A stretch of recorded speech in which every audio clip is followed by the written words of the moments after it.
챕터 3 추정과 가설 검정. 이번 시간에는 다섯 번째 가설 검정에 대해서 공부하겠습니다. 가설 검정을 이해한다라는 말은 가설이 무엇인지 안다. 그리고 그 가설을 어떻게 검정할지 고민해 본다. 이런 뜻인데요. 먼저 가설이란 둘 이상의 변수 또는 현상 간의 관계를 설명하는 검정 가능한 형태로 진술된 잠정적인 진술. 여러 단어들이 동시에 나와서 하나하나씩 봐 드린다면 우선 둘 이상의 변수 또는 현상이 있어야 돼요.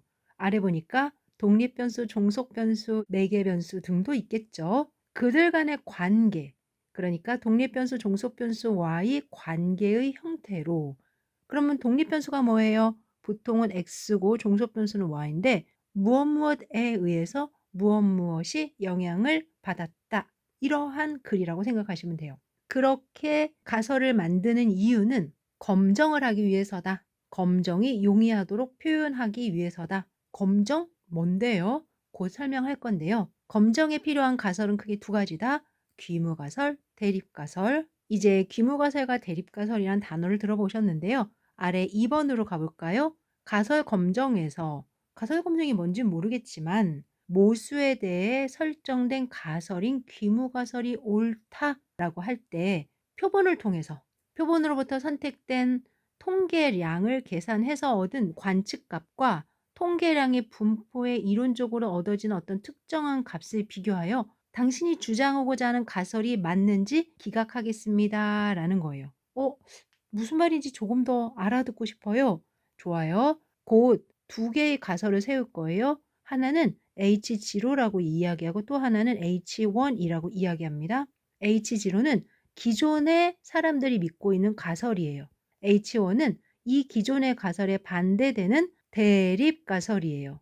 사람들은 이미 H0가 참이라고 믿고 있는 거예요. 그런데 시대가 변하고 주장이 달라지면서 H1이 부각되는 거죠. H0와 H1 둘 중에 어떤 것이 여전히 또는 새롭게 강조되는지 그 판정을 해보는 거예요. 아래쪽에 보니까 1번이 그런 해석이거든요. 그리고 우리의 최종 결과는 기존 가설을 기각하고 새로운 가설에 사람들이 관심을 갖도록 강조하는 것, 주장하는 겁니다. 1번으로 내려가서 다시 한번 읽어볼게요. 모집단의 실제값이 얼마가 된다는 주장과 관련하여 표본의 정보를 사용해서 가설의 합당성 여부를 판정하는 과정이다. 이때 우리가 하고 싶은 건 아래에 있는 것처럼 그 가설을 기각할 것인지를 판정하는 건데 가설에는 두 가지가 있다고 했잖아요. 하나는 귀무가설, 하나는 대립가설. 그러면 어떠한 가설을 기각하겠다는 걸까요? 귀무가설을 기각하겠다라는 거예요. 기존의 가설이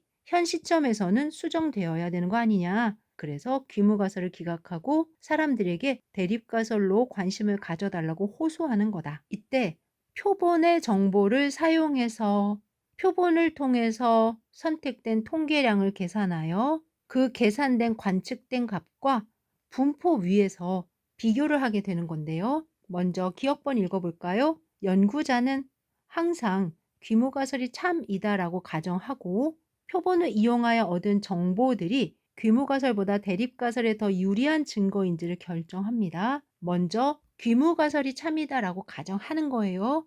이에 표본으로부터 얻어진 관측값과 귀무가설의 주장을 비교하는 거예요. 그러면서 대립가설이 더 유리하지 않느냐. 그 결과 가설을 기각한다. 즉 귀무가설을 기각한다. 이런 말을 쓰게 됩니다. 귀무가설을 기각하는 배경에는 이론과 차이가 있다.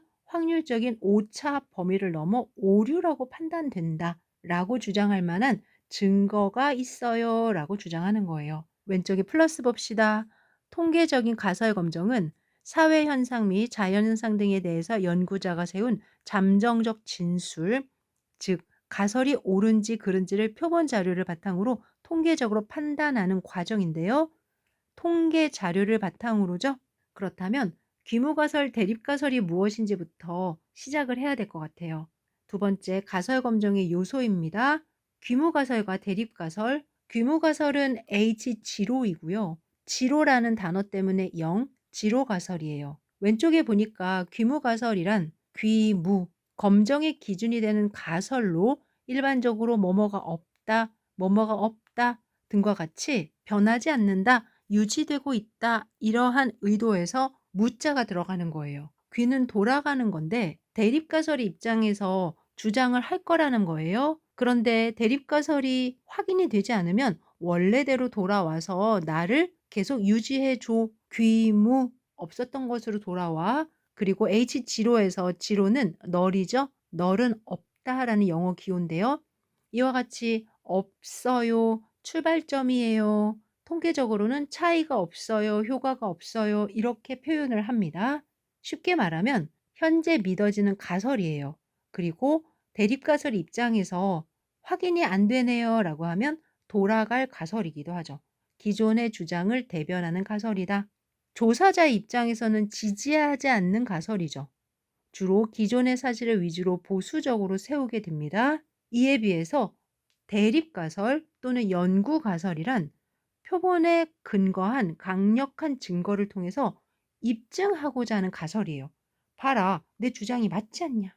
따라서 조사자가 지지하거나 주장하고자 하는 가설이고, 귀무가설이 부정되었을 때, 즉 귀무가설을 기각하게 되면 이제부터 이 가설이 맞아라고 하는 진리로 남게 되는 잠정적 진술이에요. 그러면 귀무가설과 대립가설을 어떻게 쓰느냐? 귀무가설은 이미 사람들이 이다라고 알고 있는 가설이에요. 그렇기 때문에 같다, 같다, 차이가 없다, 이다, 이다, 이다, 다 이다에 입각해서 이 표현 자체는 는이다라고 알고 계시면 돼요. 그러면 대립가설은 아니다, 크다, 작다, 차이가 있다, 다르다, 독립이 아니다, 연관성이 있다. 그래서 클 수도 있고 작을 수도 있고 아닐 수도 있고, 이때 귀무가설은 무조건 는으로 써야 된다라는 걸 약속하셔야 돼요. 만약에 대립가설을 크다라고 하고 싶어요. 그러면 귀무가설은 반대니까 작거나 같다도 괜찮거든요. 하지만 우리는 큰 쪽만 보이면 되니까 이다라고 세워놓고 크지 않냐 하는 주장을 하게 될 것이다. 그 외에 다시 가설 검정의 요소로 두 번째 검정 통계량이라는 게 있습니다. 검정 통계량은 검정을 할 때 기준으로 결정해야 되는 통계량, 식이에요. 보통 통계량이요 그러면 X바, S제곱 등 표본을 통해서 계산하는 값이잖아요. 역시 검정 통계량도 검정을 하기 위해서 표본으로부터 얻은 통계량 값이에요. 그래서 검정 통계량의 관측값이라고도 얘기하고요. 예를 들어서 사람들이 뮤는 160이야 라고 했는데 저는 뮤가 160보다 큰 것 같아요. 그럴 때 검정 통계량으로는 x바 마이너스 뮤의 루트 n분의 시그마, 이 식에 근거해서 60으로 유지할지 60보다 크다고 주장을 할지를 결정하게 되는데, 이러한 식을 검정 통계량이라고 이야기합니다. 각각의 귀무가설과 대립가설에 따라서 검정 통계량이 정해지고요. 이후에 검정 통계량을 더 많이 경험하시게 되고요. 직접 활용해서 검정을 하셔야 되니까 외워야 되는 부분도 있습니다. 3번 유의 수준입니다. 보통 알파라는 기호로 표시를 하게 되고요. significance level이에요. 유의하다라는 건 중요하다라는 뜻이에요. 조심해라라는 뜻 아닙니다. 유의한 결과를 얻었다, 중요한 결과를 얻었다. 그리고 방금 제가 유의한 결과라는 단어 썼죠. 통계에서는 연구자가 H0를 기각하게 되고 이 부분에 대해서 유의한 결과를 얻었습니다라고 이 표현을 쓸 거예요. 간혹 책마다 유의미한 결과를 얻었습니다라고 쓸 때가 있는데 유의미한 아닙니다. 유의한입니다. 중요한. 누구에게 중요한? 연구자에게 중요한. 그렇다면 유의 수준 역시도 연구자에게 중요한 수준이죠. 맞아요. 확률이에요. 해석을 하자면 귀무가설이 참임에도 불구하고 귀무가설을 기각하는 오류인 제1종 오류를 범할 확률의 최대 허용 한계라고 되어 있는데, 먼저 확률이구나 라는 것만 기억해 주셔도 좋아요. 그리고 많은 연구에서 알파를 0.05 또는 0.01 정도로 쓰는데, 예를 들어서 이러한 정규 분포가 있다. 끝에 이만큼의 확률이 0.05다. 또 반대로 이만큼의 확률이 0.05다. 또는 좌우 대칭으로 해서 이쪽이 0.025, 이쪽이 0.025다. 이렇게 끝에 이루어지는 확률을 표기할 거다. 여기까지만 먼저 이해하시고 이후에 활용할 때 말씀을 드리겠습니다.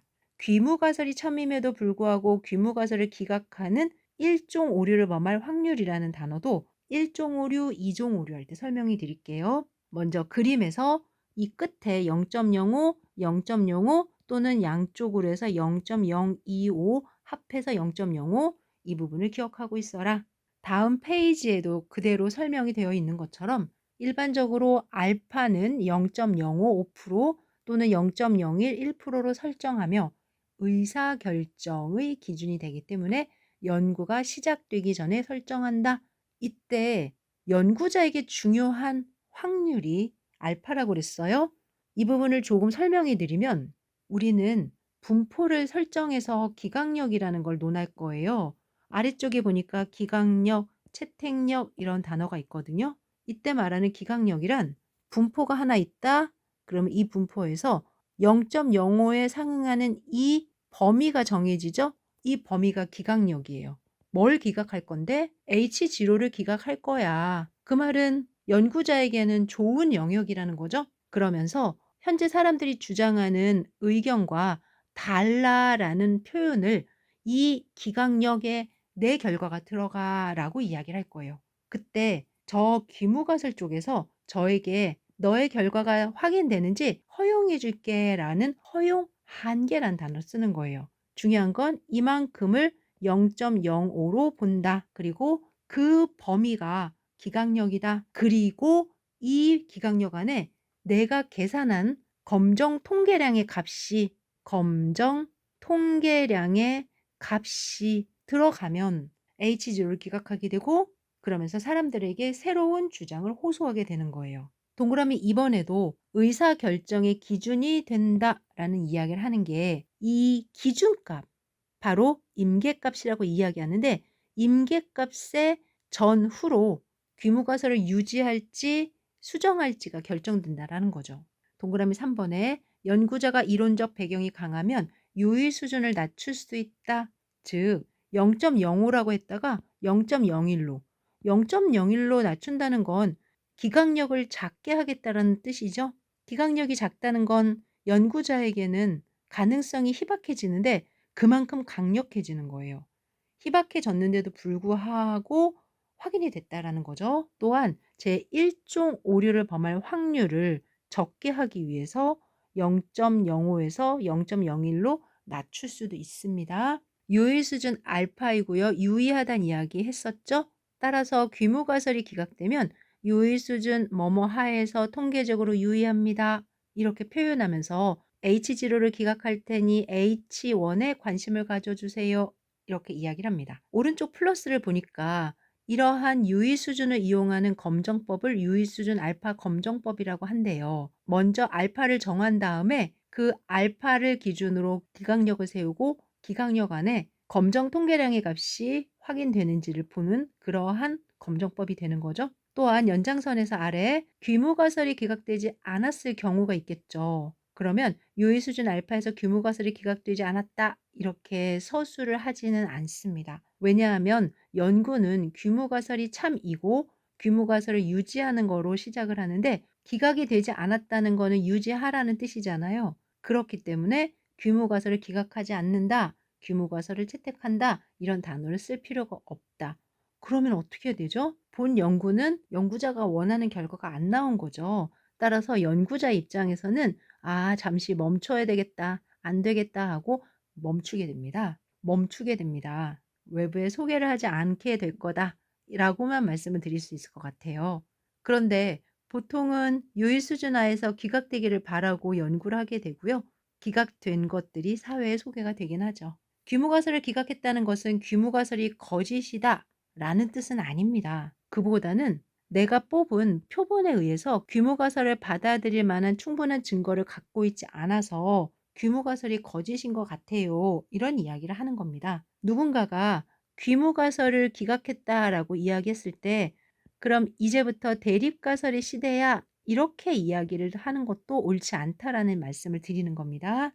아래쪽에 예시를 볼까요? 모평균이 75점이라는 가설을 유의 수준 0.05에서 기각한다 라는 연구 결과는 95%는 맞고 5%는 틀렸어.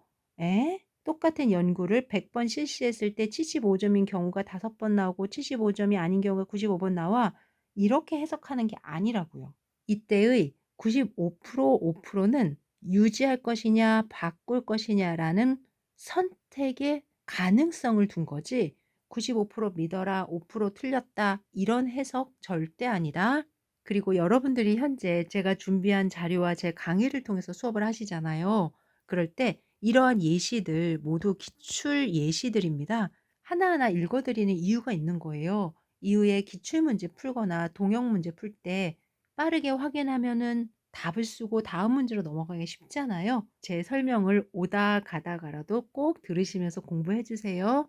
이번에는 기각력입니다. 이미 기각력에 대해서 위에서 한번 언급을 해 드렸는데요. 오른쪽 보는 게 좋겠습니다. 이번에는 유의 수준 0.05에서 그리고 양측 검정이란 단어를 썼는데 양측 검정은 오른쪽과 왼쪽 어느 쯤에서 결과가 나올지 모르기 때문에 이 두 영역을 기각력으로 선택해 두고 가설 검정을 하는 거예요. 이때 연구자가 계산한 검정 통계량이 기각력 이런 부분에 또는 이런 부분에 들어갔어라는 게 확인이 되면 H지로를 기각하게 됩니다. 그러면 95%는 무엇인가요? 보통 중앙에 귀무가설이 주장되는 의견을 바탕으로 분포가 정해지는 건데 그 주장과 다르다라는 해석으로 H지로를 기각하겠습니다라고 이야기할 수 있다라는 거죠. 위로 올라가서 동그라미 1번 다시 보겠습니다. 기각력이란 귀무가설을 기각하게 하는 검정 통계량의 관측값의 영역이다.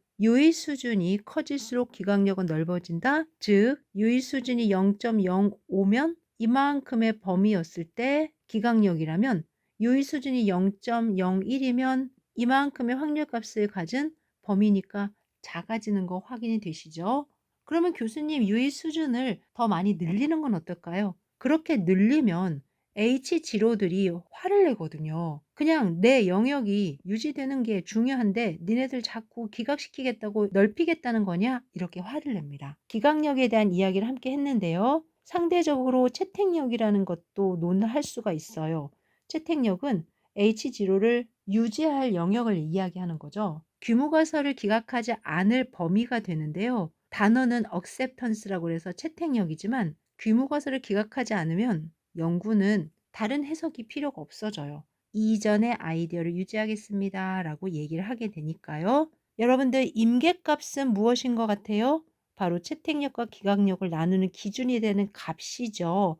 오른쪽으로 보면 막대기 아래쪽 이 값, 막대기 아래쪽 이 값, 1.96 마이너스 1.96이 보이네요. 임계값입니다. 임계값은 기각력에 포함되는 것으로 해요. 만약에 계산을 해봤더니 임계값 1.96이 딱 나왔어요. 그러면 이때부터 기각력이다. 마지막으로 유의 확률 아주 중요한 단어가 있는데요. 유의 확률을 significance probability P라는 단어를 이용해서 P값이라고 불러요. P값 가져와. P값 얼마 나왔어? 이렇게 이야기를 하거든요. P값은 그 정의를 읽어보면 귀무가설을 기각할 수 있는 최소의 유의 수준. 유의 수준이면 알파잖아요, 교수님. 맞아요. 알파하고 P값이 같다는 걸까요? 어느 정도는 잘 예측하셨어요. 한 가지 이야기를 한번 해볼게요. 곧 나올 건데 유의 수준 0.05에서라고 조건을 달고 0.05에 맞게끔 임계값을 정해놨어요. 그리고 검정 통계량의 값을 계산했어요. 그랬을 때 그 검정 통계량의 값을 기준으로 이 값에 맞는 확률값을 계산할 수가 있는데 이 확률값을 P값이라고 이야기합니다. 기각력을 구해주세요. 그러면 유의 수준의 근거에서 구하게 되는 거고요. 기각력 없이도 검정 통계량의 값을 기준으로 P값을 계산하고 유의 수준과 비교를 합니다. 0.05보다 작아? 그러면 일어날 가능성이 더 적은 거잖아. 위로 올라가서 더 적다라는 말이 결국 귀무가설을 기각할 수 있는 최소의 유의 수준이라는 거잖아. 유의 수준이 작으면 작을수록 다르다라는 주장이거든요. P값에 대한 그림을 제가 그려드렸으니까 이후에도 확인을 하시면서 함께 이야기를 해보고요. 동그라미 2번 귀무가설이 거짓이고 기각되어야 한다는 강한 증거이다. 제 설명이 그렇게 읽혀지셨으리라고 생각을 해요. 동그라미 3번 유의 확률이 작을수록 규모가설에 대한 반증이 강한 것을 의미하므로 작은 유의 확률을 얻는 연구가 진행되어야 한다. 유의 수준을 처음에 정한다 하더라도 P값을 계산해서 비교한 결과 작아요. 그러면 더 강하게 다르다라는 증거거든요. 이때 P가 알파보다 작다. 그래서 P작 알파 이렇게 얘기해요. P작 알파, P작 알파. 알파보다 P가 작다. P작 알파, P작알 P작알. 동그라미 5번에 다시 설명이 돼 있죠? 검정 통계량의 값에 대한 유의 확률이 주어졌을 때 유의 확률 P가 유의 수준 알파보다 작으면 P작알 귀무가설을 기각한다. 즉 더 멀리 떨어져 있어서 일어날 가능성이 적다라는 뜻이에요. 그러면서 관측된 검정 통계량의 값이 가정한 귀무가설에서 주어진 값보다 더 멀리 떨어져 있으니 귀무가설에 대한 반증이 강한 거 아니냐 이렇게 볼 수가 있고요. 피자갈 잊지 마시고요. 동그라미 4번 읽어볼게요. 검정 통계량이 실제 관측값보다 대립가설을 지시하는 방향으로 더욱 치우칠 확률 이렇게 정의를 하기도 합니다. 그리고 픽 값이라는 말 자체는 계산을 해서 얻는단 말이에요. 그렇기 때문에 귀무가설 하에서 계산된 값이다. 다음 페이지에 단측 검정 기준으로 제가 하나 예시를 드렸는데요. 아직 검정을 하지는 않았어요. 하지만 사람들이 주장하고자 하는 바가 있을 거예요. 이 분포에서 저 멀리에 0.05가 되는 이 기준값을 임계값으로 해서 0.05 이 영역으로 기각력을 정해요. 그런데 검정 통계량의 값을 계산해 보니까 2.03이었던 거예요. 이 2.03에 상응하는 확률값은 이만큼이죠. 제가 표기하고 있죠. 0.0215예요. 피자갈 0.05보다 0.0212가 더 작죠. 따라서 2.03이라는 검정 통계량의 값을 가진 현 연구는 귀무가설을 기각합니다. 라고 이야기할 수가 있어요. 이때 임계값을 기준으로 정한 기각력 안에 2.03이 들어가도 귀무가설을 기각하지만 2.03에 상응하는 확률값을 계산해서 0.0212가 0.05보다 작다라고 해도 귀무가설을 기각하게 된다. 그런데 누군가가 요의 수준 0.01 하에서 2.33을 임계값으로 잡으면 앞서 2.03은 기각력이 들어가지 않죠? 따라서 H0를 기각할 수 없다. 확률 0.01과 0.0212를 비교하면 P작 R이 성립하지 않죠? 그러면 H0를 기각할 수 없다. 둘 다 판단을 할 수 있는 방법인데요. 하나는 임계값과 검정 통계량을 비교하는 겁니다. 아래쪽에 변수의 값에서 직접 확인해 볼 수가 있습니다. 그런데 또 다른 방법은 유의 수준과 P값을 비교하는 겁니다. 0.05와 0.012를 비교해서 P작 R, P작 R 이렇게 되면서 귀무가설을 기각할 수 있다라는 확신을 갖게 되는 거죠. 따라서 P값 0.0212이면 귀무가설을 유의 수준 1%에서 기각할 수 없으나 5%에서는 기각할 수 있다. 그 과정에서 0.05보다 작으면 기각할 수 있고 0.01보다 크면 기각할 수 없다. 만약에 유의 수준 1%에서 귀무가설을 기각할 수 있다면 유의 수준 5%에서도 귀무가설을 기각할 수 있겠죠. 보충학습이지만 충분히 여러분들이 깊게 고민해 보셔야 될 지식이고요. 지금 보고 계시는 검정은 단측 검정인데요. 이렇게 양측 검정, 단측 검정 두 가지 파트로 검정이 진행됩니다. 양측 검정은 귀무가설에 상응하는 대립가설이 뭐뭐가 아니다라는 표현을 쓸 때 뭐뭐가 아니면 클 수도 있고 작을 수도 있지 않을까라고 하면서 아직 큰지 작은지 모를 때 둘 중에 하나라는 의도로 양측 검정이라고 부릅니다. 귀무가설을 기각할 영역이 양쪽에 위치한 건데요. 는이 아니다. 그렇다면 2분의 파이만큼의 영역인 클 수도 있고 2분의 파이만큼의 영역인 작을 수도 있다. 둘 중에 하나일 것이다. 따라서 유의 수준 알파가 양쪽으로 분할돼서 2분의 알파여야 되고요. 임계값도 2개여야 되는 거죠. 그러면 표본을 이용해서 자료를 뽑아서 검정 통계량의 값을 계산했을 때 이 검정 통계량의 값이 C1보다 작거나 C2보다 크면 H0를 기각하게 된다. 이렇게 해석하면 되는 거죠. 맞습니다. 이에 단측 검정은 귀무가설은 는이다. 그런데 대립가설은 클 수도 있고 작을 수도 있다. 크게 되면은 큰 쪽으로 한쪽만 보겠다. 작게 되면 작은 쪽으로 한쪽만 보겠다. 그러면서 임계값도 하나로만 정해지고요. 위로 올라가서 니은번의 임계값은 한쪽의 유의수준 알파에 해당하는 값으로 기각력은 임계값 C보다 큰 또는 작은 영역이 된다. 그림으로 표현을 잘 해놨으니 여러분들께서 비교해 주시고요. 이때 단측 검정과 양측 검정 중 어느 검정이 훨씬 유의할 수 있느냐라고 질문하면 단측 검정입니다. 앞서서도 양측 검정을 할 때 검정할 수 있는 기각력의 영역이 작았던 것, 왜냐하면 반씩 나눠야 됐으니까요. 그런데 단측 검정을 하면 한쪽으로 모두 유의 수준이 이루어지고 영역이 정해지는 거잖아요. 따라서 양측 검정에서 유의하지 않은 자료라도 단측 검정을 하면 유의할 수 있다고 합니다.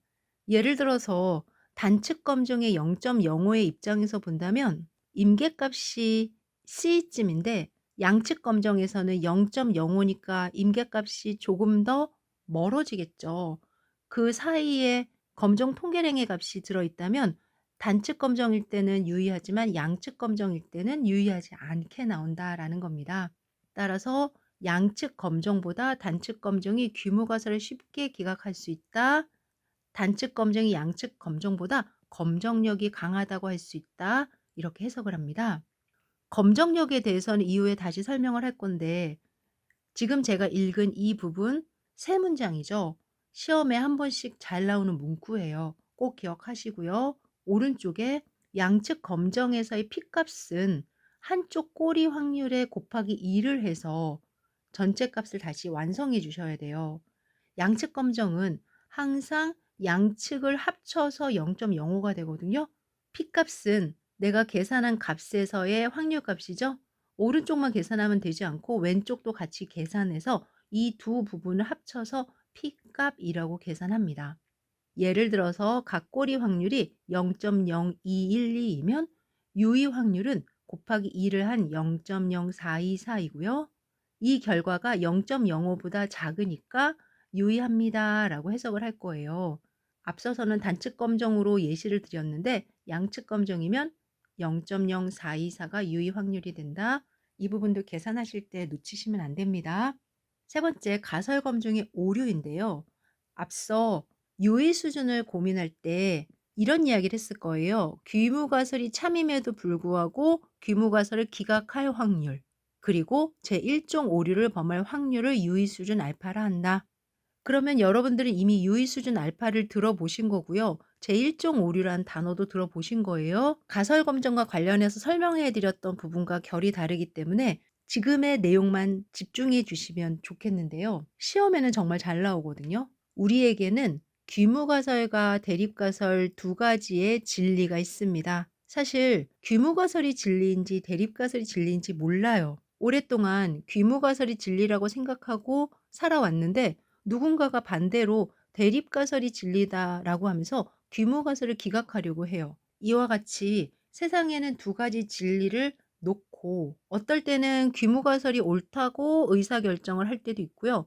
어떨 때는 대립가설이 옳다고 의사결정을 할 때도 있어요. 또한 반대로 귀무가설이 옳은데 대립가설이 옳다라고 의사결정할 때도 있고요. 대립가설이 옳은데 귀무가설이 옳아요라고 의사결정을 할 때도 있어요. 분명한 건 네 가지 케이스 중에 옳은 판단 두 가지와 잘못된 판단 두 가지가 확인이 되고요. 귀무가설이 옳은데 대립가설이 맞지요. 귀무가설을 기각할게요 라고 할 때의 판단을 제1종 오류라고 합니다. 그러면 상대적으로 대립가설이 참인데 귀무가설이 옳다라고 알고 있게 되면 제2종 오류, 1종과 2종 1, 2로 구별한 이유는 사회적으로 이쪽이 훨씬 더 위험하기 때문이라고 이야기합니다. 그 위험성이란 귀무가설 입장에서예요.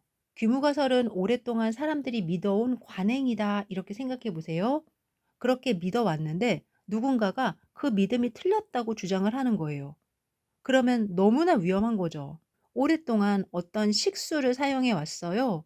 그런데 이후에 보니까 이 식수가 위험했던 거예요.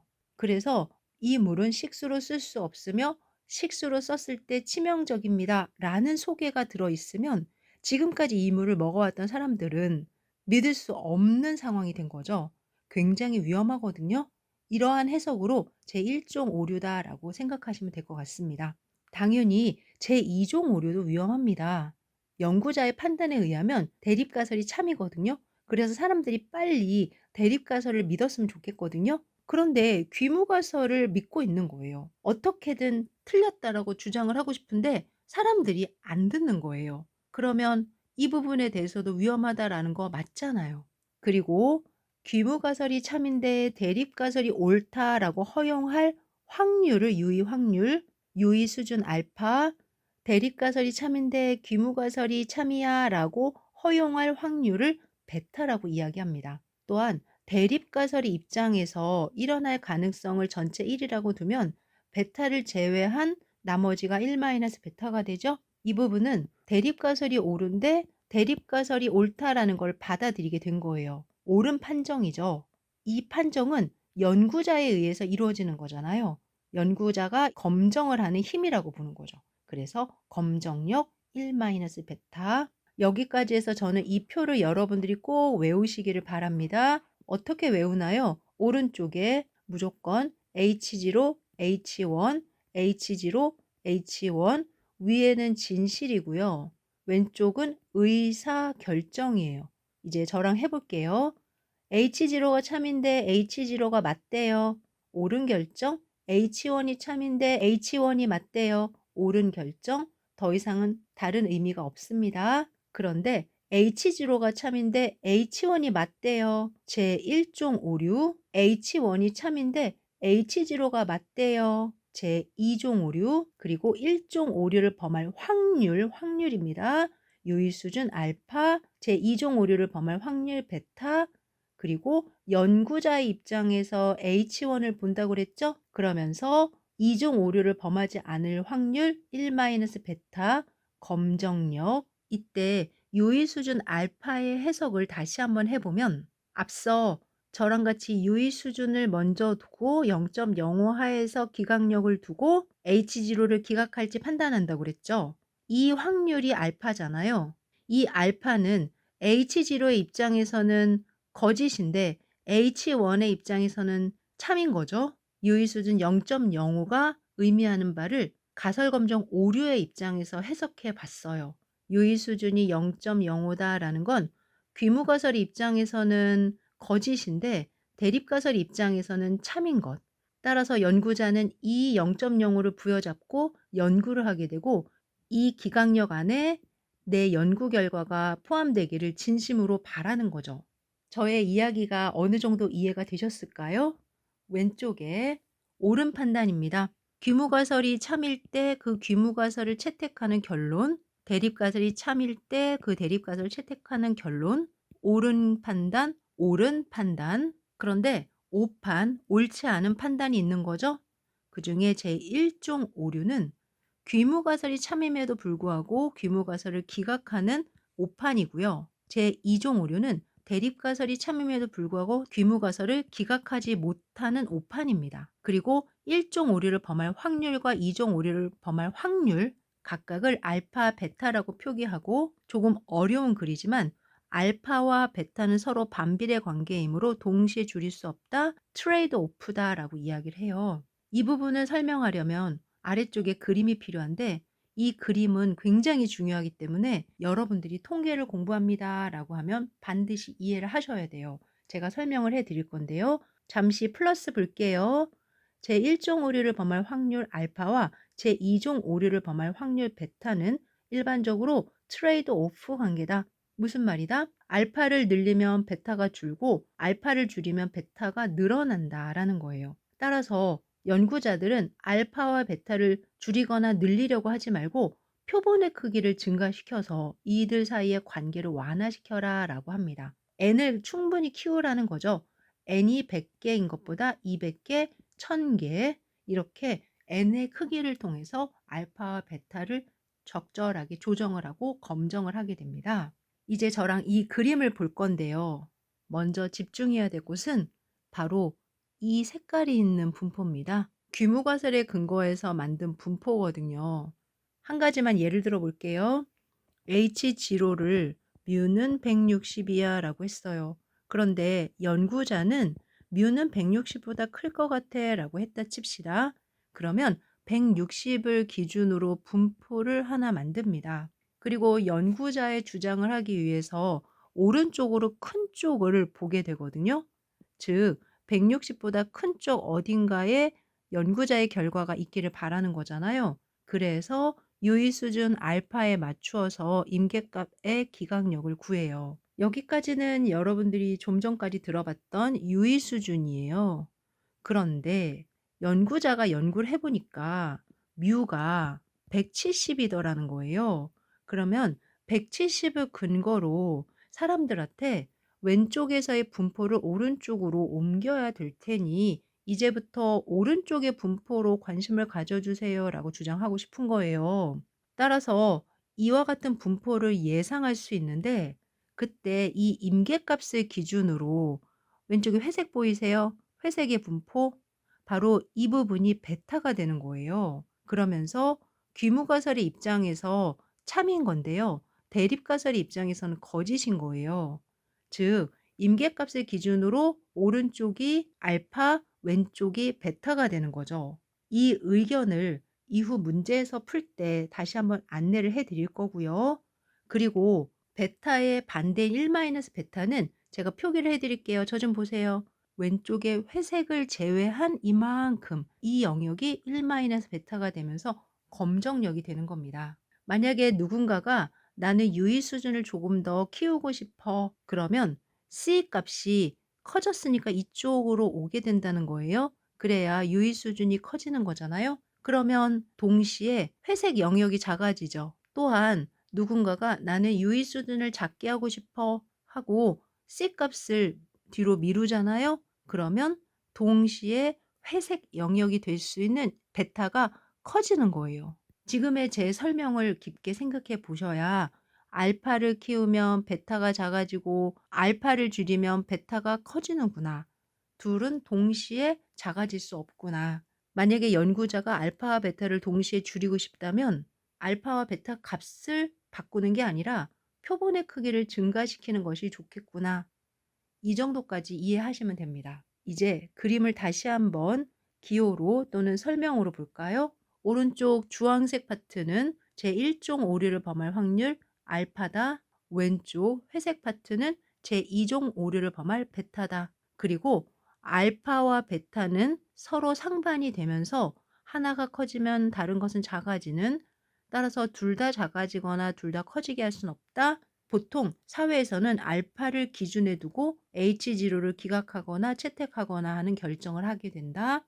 또한 대립가설의 입장에서 베타를 정하면 그 나머지 부분을 1-베타 검정력이라고 한다. 그러면 다음 페이지에 검정력이 무엇이냐? statistical power라고 하는데 대립가설 H1이 참일 때 대립가설 H1이 참일 때 귀무가설 H0를 기각해서 옳은 결정을 내릴 확률인 거죠. 다시 말하면 대립가설을 채택할 확률이나 마찬가지죠. 그리고 제2종 오류를 범할 확률 베타의 입장에서 1-베타다라고 표기를 합니다. 교수님, 검정력은 왜 중요하죠?